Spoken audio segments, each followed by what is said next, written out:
दोस्तों नमस्कार, मैं सतीश चौधरी आपका अपने YouTube चैनल पे हार्दिक स्वागत करता हूं। पिछले काफ़ी दिनों से मेरे जो ग्राहक हैं वो मेरे से सवाल कर रहे थे कि जेडीए और सोसाइटी में क्या फ़र्क है। बहुत सारे मेरे साथी जो मेरे साथ काम करते हैं, जो अभी नए इस फील्ड में उतरे हैं रियल इस्टेट में, वो लोग भी जानना चाह रहे हैं कि सोसाइटी और जेडीए में फ़र्क क्या है तो दोनों ज़मीन ही। तो आप लोगों के लिए वीडियो मैं बना रहा हूँ कि सोसाइटी और जेडीए में क्या फ़र्क है। सोसाइटी एक समिति होती है जो 4-5 लोग मिलके एक सोसाइटी का गठन करते हैं। वो सोसाइटी रजिस्टर्ड होती है और उसके थ्रू वो अपना काम करते हैं। जेडीए एक सरकारी विभाग है, डिपार्टमेंट है, जयपुर डेवलपमेंट अथॉरिटी। तो जेडीए जो है वो जो सोसाइटी यानी कि टाउनशिप काटता है या कोई भी प्रोजेक्ट लेके आता है, तो वो प्रोजेक्ट मास्टर प्लान के हिसाब से लेके आता है। कहाँ सेक्टर रोड कितने फीट की होगी, एजुकेशन कौन से एरिया में एजुकेशन का एरिया है, ग्रीन जोन कौन सा एरिया है, पार्क कहाँ होंगे, हॉस्पिटल कहाँ होंगे, बस अड्डा कहाँ करना है, कौन से एरिया में कितनी आबादी फैल जाएगी, तो वहाँ पे क्या क्या चीज़ों की ज़रूरत पड़ने वाली है। और जो सोसाइटी होती है वो सोसाइटी कोई भी व्यक्ति 5 बीघा, 4 बीघा, 10 बीघा, 15 बीघा वो खरीद के एग्रीकल्चर लैंड और उसके एक कॉलोनी वो काट के बेचते हैं। तो बहुत सारी शहर में सोसाइटियां हैं, अच्छी हैं, बढ़िया काम करती हैं, जो जेडीए के नॉर्म्स हैं उसके हिसाब से काम करती हैं। लेकिन कुछ 50 से 60% सोसाइटियाँ ऐसी हैं जो ब्लैक लिस्ट हैं, जो पहले गवर्नमेंट ने बैन कर दी कि ये काम नहीं कर सकते, फिर भी वो काम करते हैं।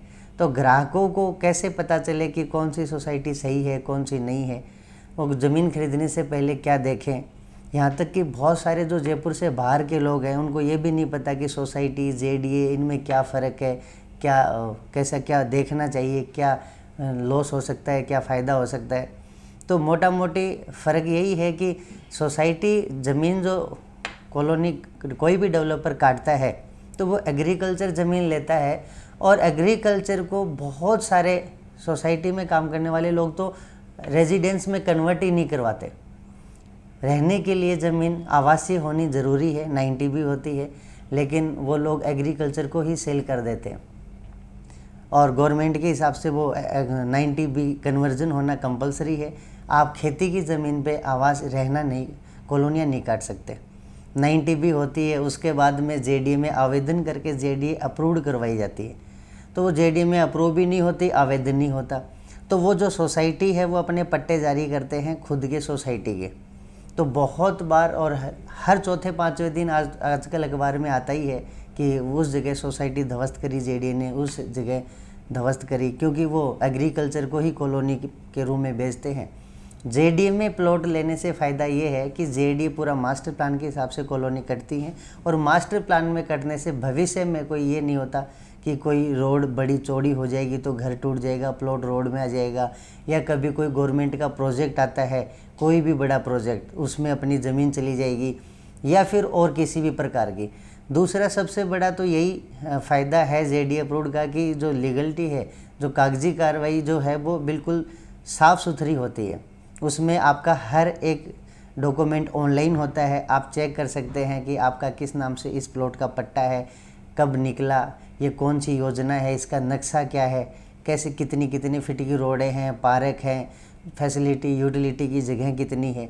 सोसाइटी में आपके पास ऐसा कोई प्रमाण नहीं होता कि आप उसे ऑनलाइन चेक कर पाएँ। पट्टा दे दिया, आप उसे देखेंगे तो आपको कोई उसकी चीज़ मिलेगी नहीं। तो अगर वो उस एक प्लॉट के 2, 3, 4, 5 अगर भी ग्राहक है, एक ही प्लॉट 5 लोगों को भी वो बेच दिया, तो आपके पास ऐसा कोई प्रमाण नहीं है कि आप उसे ढूंढ पाए कि ये ऑनलाइन कोई रजिस्टर्ड हो, ऐसा नहीं होता। और जेडीए में आपके सारे ही डॉक्यूमेंट ऑनलाइन होते हैं। दूसरा ये है कि सोसाइटी की ज़मीन कोई भी व्यक्ति खरीदता है तो उनको सस्ती मिलती है। तो सोसाइटी की 5,000, 6,000, 7,000, 10,000 की रेट में जहाँ ज़मीन है वहीं पे ही जेडीए की 20,000, 25,000 की रेंज में मिलेगी। सोसाइटी की 5 की है तो जेडीए की 15 मिलेगी। तो बहुत सारे लोग कहते हैं कि ऐसा क्यों, कि आपके यहाँ जेडीए अप्रूव्ड में रेट है 15,000, सोसाइटी की है 6,000। तो सीधी सी बात यही है कि जेडीए अप्रूव्ड और सोसाइटी में रेटों में फ़र्क इसलिए होता है कि सोसाइटी एग्रीकल्चर लैंड लेते हैं। बहुत सारी जगह तो ये भी देखा कि रजिस्ट्री नहीं होती, जो किसान की ज़मीन है उसी के नाम रजिस्ट्री होती है और उसी को वो सेल कर देते हैं। और नहीं तो प्रोसेस होता है कि किसान से ज़मीन जब खरीदती है कोई भी डेवलपर, कोई कंपनी, कोई व्यक्ति, कोई कॉलोनाइज़र, तो वो अपनी रजिस्ट्री करवाता है, फिर उसे 90B करवाता है, उसको प्रोसेस होता है, फिर जेडीए अप्रूव्ड होती है। जैसे ही जेडीए अप्रूव्ड होगी तो सेलेबल एरिया 50% तक होता है। सोसाइटी में वही एरिया 80-85% तक बेचते हैं। ओनली रोड होती है जहाँ की मंदिर और पार्क की जगह भी दिखाई जाती है, तो कुछ दिनों बाद वो भी बिक जाती है। जेडीए में आपको 50% सेलेबल एरिया मिलता है। उसमें बचे हुए खाली ज़मीन में facility, utility, park, proper minimum 30 feet की, 40 फीट की रोड देनी कंपलसरी है। तो जैसे को जब कोई उदाहरण के लिए ज़मीन किसी ने खरीदी, मान लीजिए 10 रुपये की ज़मीन है, तो उस 10 रुपये के 20 रुपये तो 50% सेलेबल एरिया होते ही रेट बढ़ गई, कोई अपने घर से नहीं भरेगा। फिर जेडीए जब अप्रूव होती है तो प्रति मीटर का खर्चा लगता है, रजिस्ट्री का है, 90B का है, फिर उसमें डेवलपमेंट, सीवर, बिजली, पानी, ये सारी व्यवस्थाएं करते हैं, उसमें बिल्डर का खर्चा लगता है। तो जेडीए और सोसाइटी में रेटों में काफ़ी अंतर आ जाता है। यह इसलिए सोसाइटी की सस्ती होती हैं और जेडीए की महंगी होती है ज़मीन।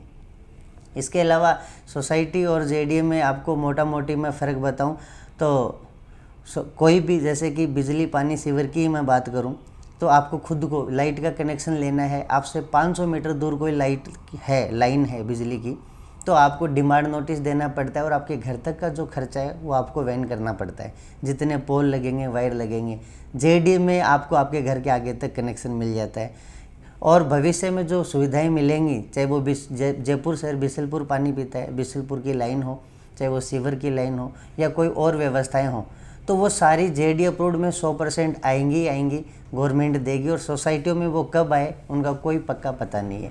सोसाइटी में कभी भी कोई भी बदलाव किया जा सकता है, और जब बदलाव होता है तो जो मुआवजा मिलता है वो मुआवजा भी उस खसरा नंबर उस किसान के खाते में जाता है, न कि जिस व्यक्ति ने जो प्लॉट खरीदा है उसके खाते में जाता है।